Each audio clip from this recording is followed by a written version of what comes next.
हमारे YouTube channel ग्रह गोचर में आपका स्वागत है। इस चैनल के माध्यम से हम सनातन धर्म और संस्कृत से जुड़ी रोचक जानकारियां आप तक पहुंचाते हैं। तो हमारे चैनल को सब्सक्राइब कीजिए और रोचक जानकारियों का आनंद उठाइए।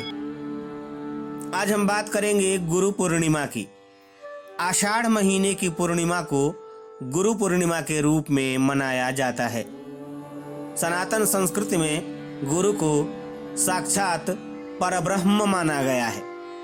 कहा भी गया है कि गुरुर् ब्रह्मा गुरुर्विष्णु गुरुर्देवो महेश्वरः गुरुः साक्षात परब्रह्म तस्मै श्री गुरवे नमः।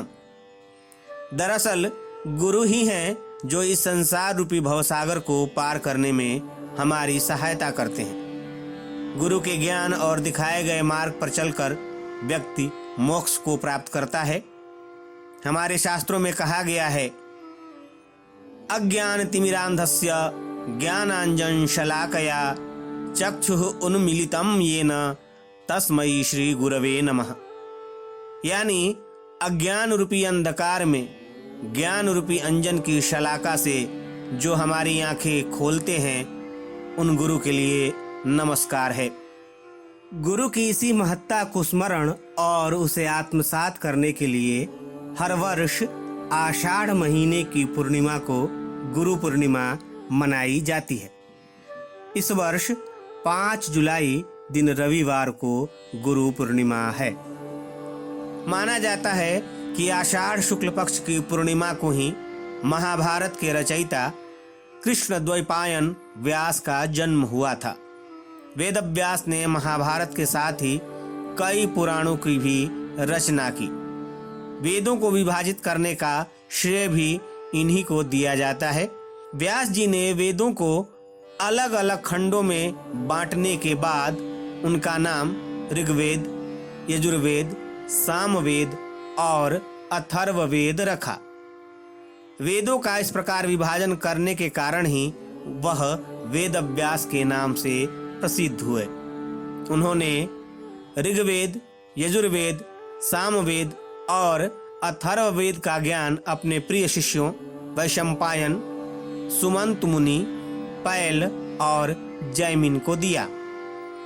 वेदों में मौजूद ज्ञान अत्यंत रहस्यमय और मुश्किल होने के कारण ही वेदव्यास जी ने पुराणों की रचना 5वें वेद के रूप में की, जिनमें वेद के ज्ञान को रोचक किस्से कहानियों के रूप में समझाया गया है।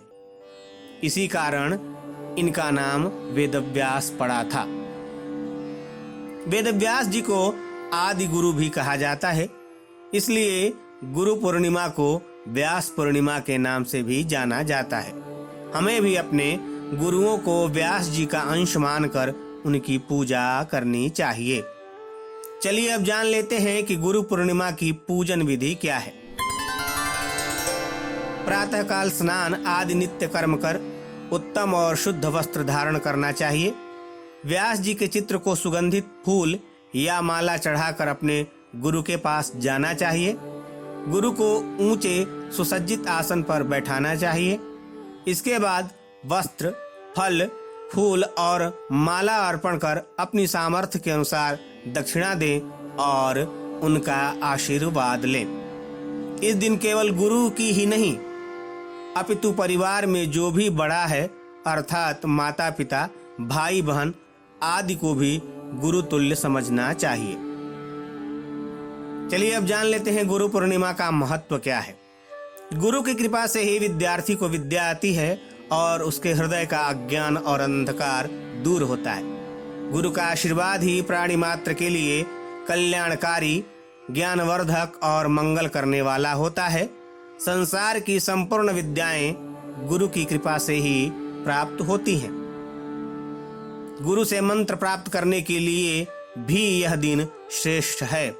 इसलिए आप भी श्रद्धा पूर्वक गुरु की पूजा कीजिए और उनकी कृपा प्राप्त कीजिए।